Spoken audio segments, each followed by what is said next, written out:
a very interesting journey into IT and cybersecurity. I started working at a copier company here in the Dallas area after I failed out of college. I had a kid early, so I was like, I got to get to work. Got to get Yeah. to work. So that company in Dallas decided to move operations to California without us. There was like 70 of us at the office. They laid us all off. Yeah. And at that point in time, I was like, you know what? Accounting, accounts receivable is not really my thing. I was interested in technology, but I never had any type of formal education. So for, I don't know, maybe 2 or 3 months while I was laid off, I spent the time on YouTube, reading books, tinkering with old computers I could find in my parents' house, and taught myself enough to learn my first, not to learn, to gain my first IT job. Yeah. And so that was about a decade ago. Yeah. And how did you go from accounts receivable to, I mean, what interests you about cybersecurity? How did that come across your radar? Like, how did you connect the dots there to find that this would probably be something that you would be successful in long term? So it's funny that you mentioned that long term. I was actually getting ready to say I was playing the long game. So the person that introduced me to the whole technology space is no longer here. God rest his soul, Steve Jobs. If it was not for the iPhone, the iPad, I would have never got into technology.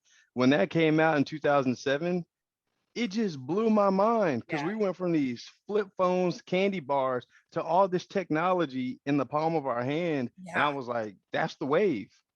That is going to be the wave. It's crazy. People talked weird about me because I was like, hey, I'm gonna do this whole technology thing in the future. Yeah. This is gonna happen. But dude, you don't know anything. Sure enough, I didn't. Well, I was like, I'm gonna figure it out. Sure. Sure. I'm gonna figure it out. Sure. Yeah. So that was the thing that I I saw the technology, and it took me, I don't know, 3 or 4 years in IT to stumble into the cybersecurity portion. I just knew I wanted to work with technology.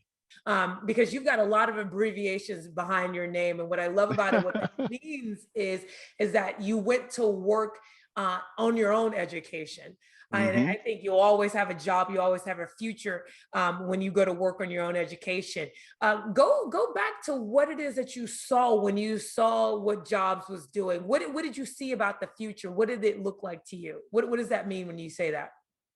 So what I saw was we were making that transition. I think it was like dial up and all that stuff. We were making that transition into Yeah. 3G speeds on the cellular network. So my first technology exposure was actually cell phones. So I was working at AT&T in wireless sales. Yeah. And so we're getting to see all this technology before it hits the market.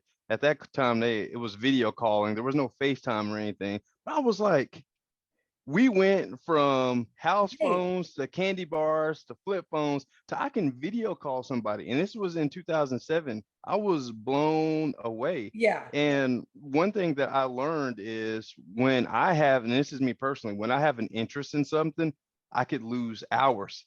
So I was like, if I could work like this, it means I Yeah. wouldn't be bored. And chances are I'd probably get a decent paycheck too. Yeah. I'm a type of guy that's motivated behind passion, not necessarily a paycheck. What do you got several certifications? What does it all mean? What does it mean when you look at your kind of where you've been and educating yourself? What is each of your certifications? What does it all mean? Yeah, so that's an interesting journey in itself. I think at one time I had like 17 or 18 certifications, but I think it's only like four that I just carry and I maintain. The other ones are like, yeah.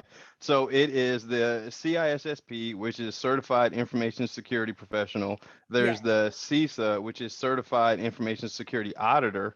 There's the CCSK, which is Certified Clouds. It's Certificate of Cloud Security Knowledge. Sure. And then there is what I call the money maker, which is the PCI QSA, which is Payment Card Industry Qualified Security Assessor. Yeah. That's what completely changed my life. The money maker. Okay. Those Money are maker. taking notes. You better write down that one. What is something that we should know about moving all around online now? What is safety? What does it mean to be safe online? And I know it goes further than just having a complicated password. What does safety online mean today? So safety online means number one, using discretion. If there is an opportunity or an offer that seems too good to be true, a price that seems too good to be true, chances are it probably is. Yeah. You want to scrutinize the emails that you get from people asking for personal information.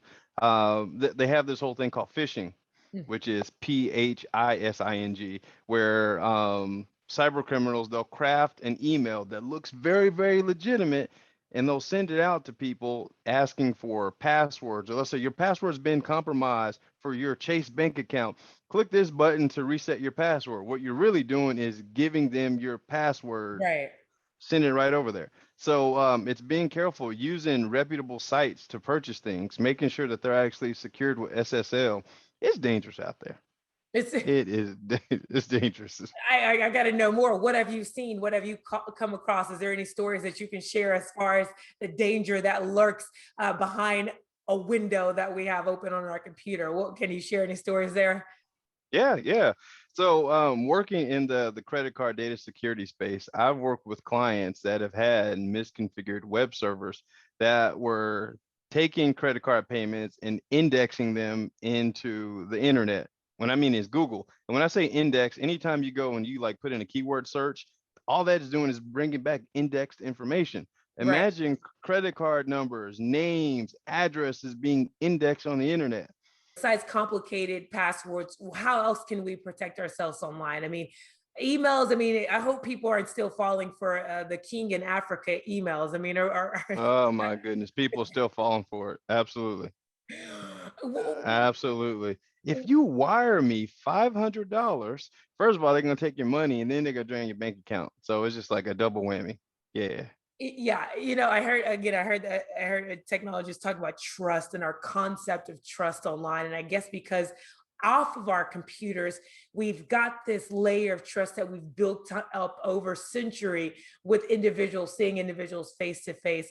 But when I say the word trust to you online, what does that mean? Does that emit any ideas or concepts? When I say trust online, what does that mean for you? What does that mean to you as being a cyber security expert? Trust to me is really coming down to reputable sources. Right. Is this person trustworthy? Do they have an established track record of doing business? Is it just a pop-up? I'm telling you, companies, they will take in-demand items. When I say companies, I mean malicious individuals. They'll Yeah. take high-demand items, mark them down at low prices just to try to steal information from people. You'll never get the product. You'll Right. never get it. And they prey on people's desire.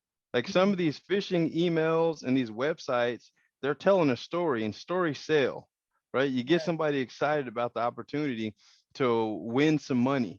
You get somebody excited about an opportunity to get a PS4 for $50. Of course, they're going to put their card in there. And when we're looking at this new technology, what does it mean when we move into a trustless system where things are operating on things like smart contracts? And if you agree to something, I agree to something, the code itself unlocks whatever we've agreed to. And there is no trust has to be necessarily established between the two parties. So what are your thoughts on that? Like that is exciting and terrifying all at the same time because I've been in the cybersecurity space for so long. When somebody gives me a good solution, I'm immediately thinking like, how can I break this?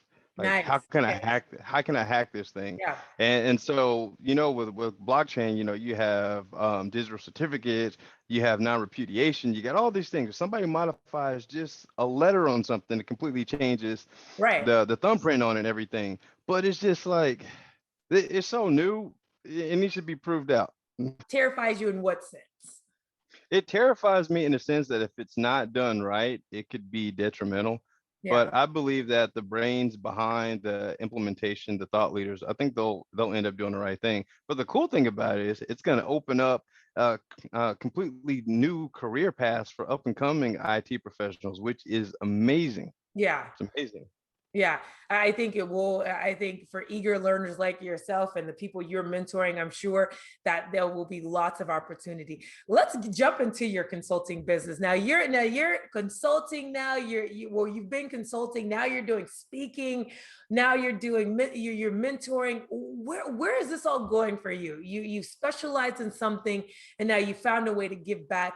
What is it? Where are you taking this next phase of your career as far as you get into doing, I'm sure, more speaking engagements and more of the mentorship? Where are you taking all of this? What do you want? What do you want people to know? What are you challenging people? How are you challenging current ideas when you're going out and meeting new people and speaking? Yeah, so there's a couple things that I'm challenging. Number one, I am challenging IT professionals and people in general to not just accept the status quo. But Mm, you don't have to go out and get a 4-year degree in order to provide a good, comfortable living for your family. And at the same time, you don't have to be a genius to understand this technology stuff. All yeah, you have to do is just find a system or a resource that works to your learning style and stick to it. yeah, Number two, to for people that are already in the IT profession, I've talked to thousands of guys, and they're under the impression that having certifications entitles them to a certain level of income. But what yeah. they need to understand is your income is determined by the value that you bring to the organization. It's Right. not by your certifications. Your certifications don't add no more commas to the revenue of that company. That's true. Yeah. Zero. So yeah, that's my thing, and really hope. I have a really big passion about getting more people that look like me into the whole IT space. Because When we look at, is it, do I need to be overly certified, or do I need to understand how to overly add value? And I think you said it best. You need to understand how to add value rather yep. than just to have a bunch of certifications behind your name. What else are you hearing from, young people that are coming to you? And then what is the demographic? Is it just people out of college, or is it people who have established careers, or they're trying to pivot? I mean, what are you seeing? Yeah, so what I'm hearing from most people is I want to get into cybersecurity. I have no idea. IT is just it's vast because Yeah. there's development, there's support, there's so many layers, and then there's like 85 certifications. But most people have been conditioned that if I get a certification, I get a job. Like, no, it don't work like that. I Right. work with entirely too many certified people that can't do the work. I call them paper dragons. They look great, great on paper, beautiful resumes. Put them in front of a computer, can't do nothing, can do nothing. But as far as the demographics, it is all over the place. Typically, the average age for a person that joins a program in my academy is like 25. But you have Mhm. some people that have been in IT for 25 years and they just have not, they've plateaued, haven't hit their financial goals, Mhm. haven't hit that established growth that they wanted in their career. And they're like, something is missing. Yeah. And when I end up talking to these people, they're telling me about all the support work that they're doing and everything. And I was like, it's good that you're doing that, but you got to ask yourself, if you didn't do that task, if you didn't fix that desktop, if you didn't answer that phone, what would it do to the company's revenue? Mm. If what you do does not impact the company's revenue significantly, you will get a low paycheck. And so, top three skills for the next generation, or even the current individual looking to break into your space.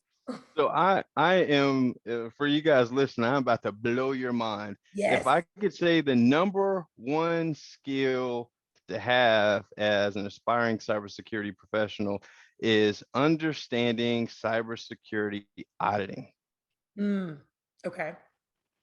Because when you think about value in organizations, companies don't go through the audits for the fun of them. They go through audits because they have to. And if they fail an audit because they weren't compliant or they miss things, there's usually financial implications because of that. So if you understand the frameworks, you can help them become compliant. You're helping them offset the risk of losing huge amounts of money, which means you'll earn a very nice living. Right. So But that's that.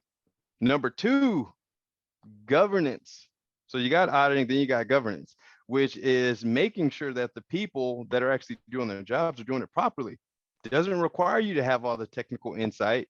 It just requires you to have business insight and be able to talk to people to validate that they did their job. Most Mhm. IT guys think they need to start the help desk, then work their way up. And so I asked him this.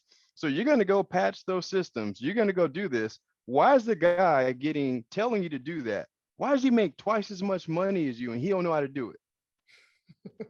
They're like, wait a second. You're right. Because he understands the business side of things. Right. So he's going to sit home and he's going to come in the morning and make sure that your patches that you did at 4 o'clock in the morning went off perfectly. And if you didn't, he'll have you do it again. Is that the Right. life you want? It's like, no, not really.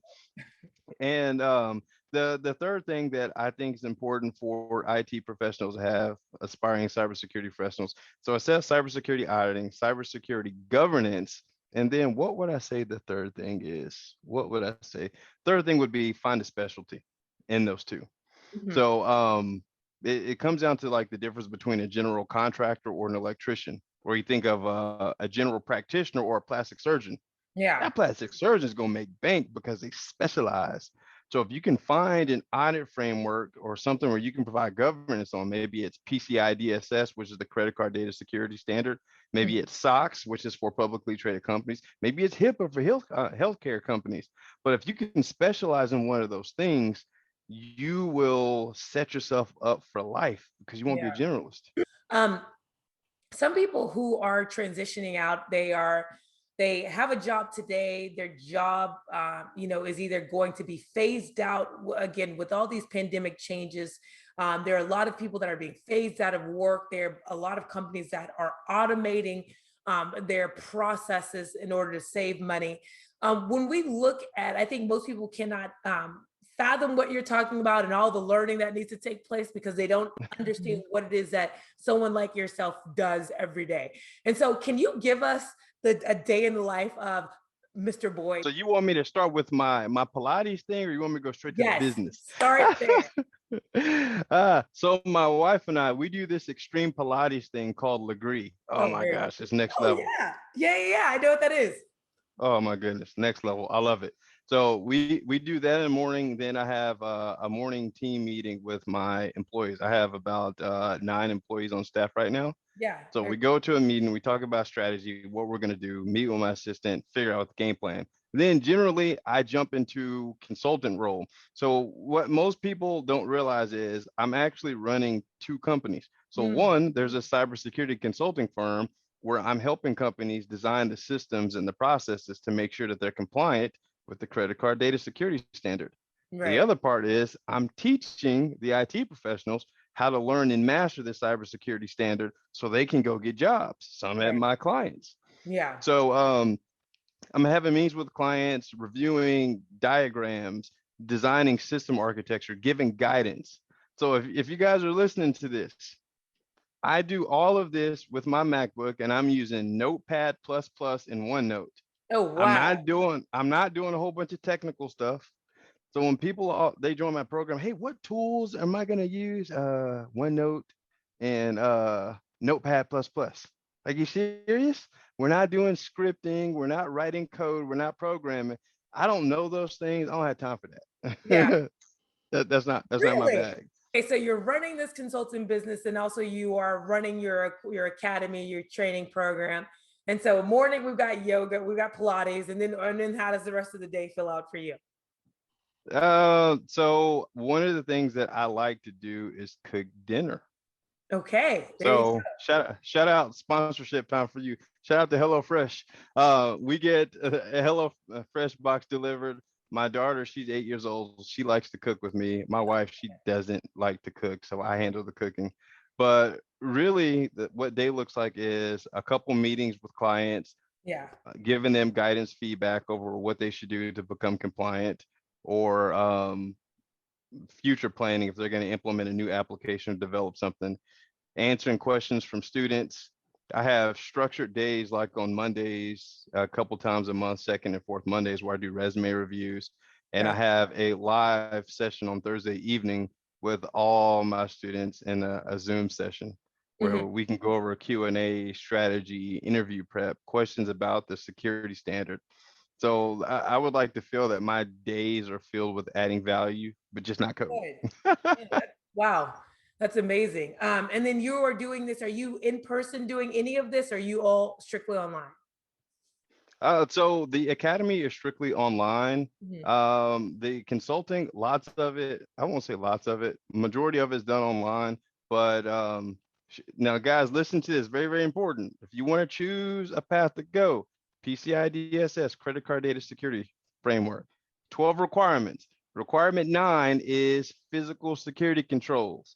How do I verify something is physically secure? I got to go there. Yeah. This is why my passport book looks really, really nice, because companies have to fly me to go verify that their physical security controls are There in you place. go. You got a video camera there, you got a fence there, simple stuff, right?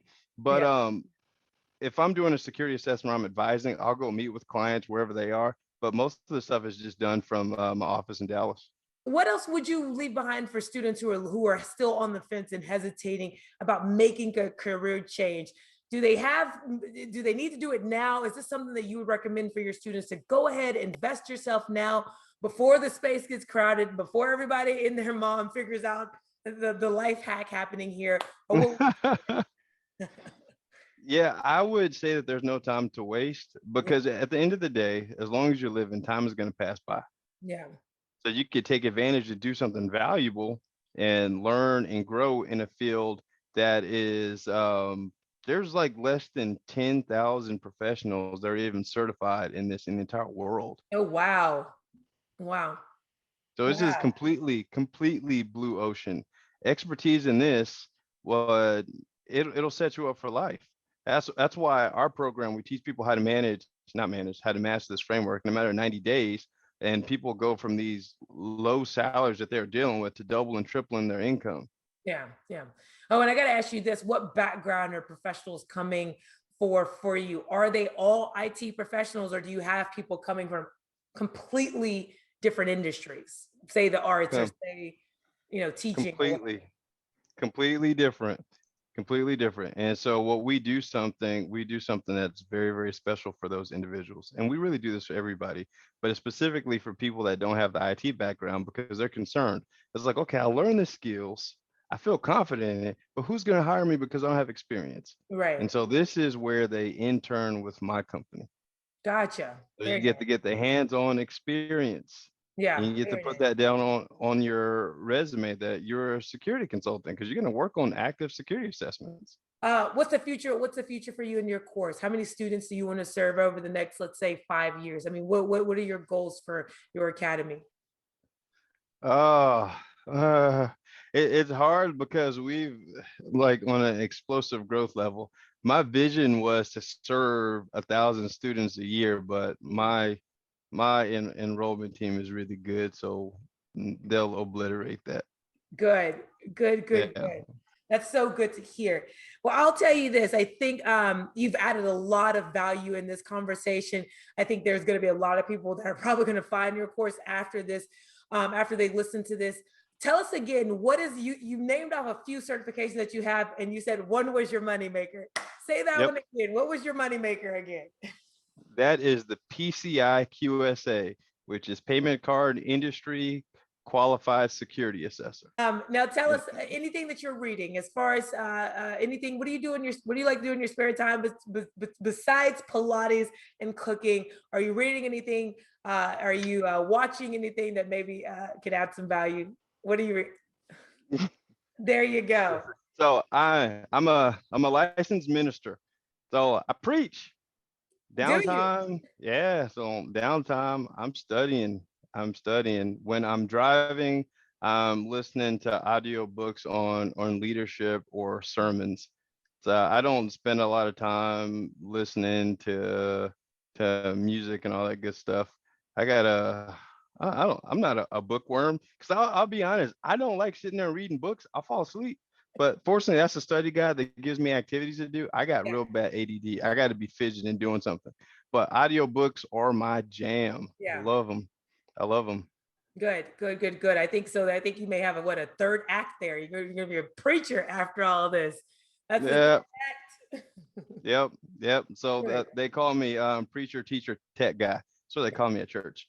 Well, very good. Well, I'll ask you this. I think you gave us a little bit already, but I like to ask this as a final question. Advice for the next generation. What has served you? And it doesn't have to be technical. What has served you greatest? What advice would you leave for the next generation of not only cybersecurity specialists, but people that are looking to have the success that you are having at this point? What advice would you give? I would actually tell them to define what success looks like to them internally so the world doesn't tell them what it is. Mm. Mm.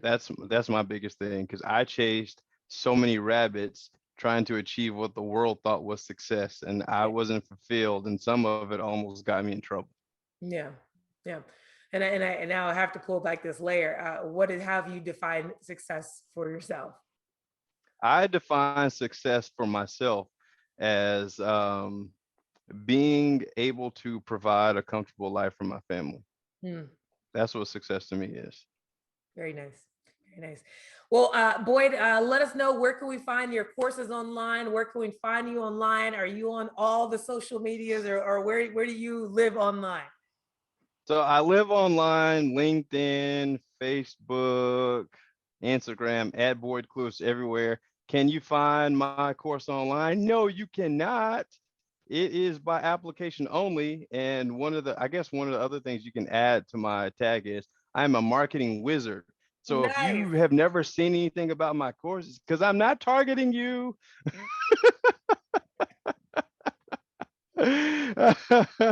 Serious inquiries only. That's Seriously, yeah. So you gotta fill out an application, book an appointment with my enrollment team. They'll see if you're actually a good fit for the program. The program's a good fit for you, because I don't believe in taking money from people that we can't help. And at the same time, time is one thing you never get back. It's a precious gift. So you got to be careful who you give your time to. So therefore, we scrutinize everybody that we let into the program. Yeah, yeah. Because like I roll up my sleeve and I'm working with every single person. How many students are you guys serving today? I mean, what are your numbers? What does that look like for you today? Right now we have 150 active. Wow. 150 active. Wow. Wow, good for you guys. Well, good for you guys. Well, I'll finish with this, and I like to do this with every guest that comes on to the show, but especially guests that are so mission-minded like yourself. And I like to do it's an end of show affirmation. I want to thank you for the work that you're doing, Boyd. I mean, we go, as you guys heard in the introduction, we go way back to the University of North Texas. Eagle days. But I want to thank you for everything, how you are reaching back to serve. I think most of us will say that we've chased a lot of rabbits, and to come full circle back to mission and purpose. I think I think a lot of people can learn a lot from that. And so thank you for teaching, thank you for serving, and thank you for preaching. So I've got to get out and probably see you in action. But again, thank you so much for coming on the Dallas Business Podcast today as well. Thank you for having me. I have fun.